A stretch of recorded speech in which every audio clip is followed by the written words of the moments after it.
আসসালামু আলাইকুম। দেশ এবং দেশের বাইরে থেকে যে যেখান থেকে আমার এই ছোট্ট ভিডিওটি দেখতে পাচ্ছেন, ভিডিওটি ভালো লাগলে একটি সাবস্ক্রাইব করে রাখবেন পরবর্তী নতুন ভিডিও দেখার জন্য।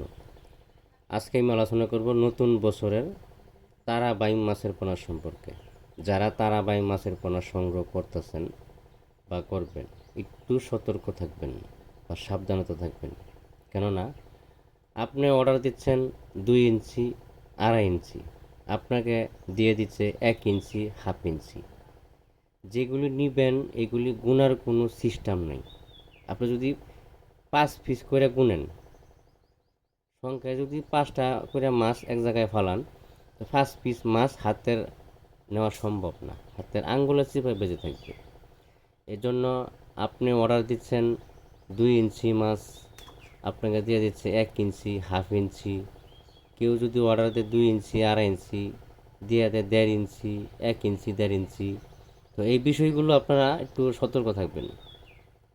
কেননা আপনি 2 ইঞ্চি দাম দিবেন, আপনাকে দিয়ে দিবে হাফ ইঞ্চি, 1 ইঞ্চি। মাছের মধ্যে কিন্তু কোয়ালিটি আছে, A grade, B grade, C grade আছে। মানে আপনি কি এ গ্রেডের মাছ দিচ্ছে, নাকি বি গ্রেডের মাছ দিচ্ছে, নাকি সি গ্রেডের মাছ দিচ্ছে, আপনি বোঝার কোনো ক্যাপাসিটি নেই। চাষি ভাইরা অনেক প্রতারিত হচ্ছে। এই জন্য বায়না দেয় চাষি ভাইরা, বায়না নিয়ে এসে মাছ দেয় না, যদিও ছোটো বড়ো দিয়ে দেয় বা সঠিকভাবে মাছ দেয় না। বায়না নিয়ে এসে মোবাইল বন্ধ করে দেয়। আসলে যাদের মন মানসিকতা ভালো, সততার উপরে ব্যবসা করে, তারা এই ধরনের কাজ কোনো সময় করবে না। কেননা দুনিয়াতে ভালো মন্দ মিলাই আছে মানুষ। তবে আপনি কার কাছে কল দিচ্ছেন, সে কি ভালো মানুষ নাকি মন্দ মানুষ, সে কি আসলে হ্যাচারির মালিক নাকি ইউটিউবার, এই বিষয়গুলো আপনার জানতে হবে। হ্যাচারি পরিদর্শন করেন।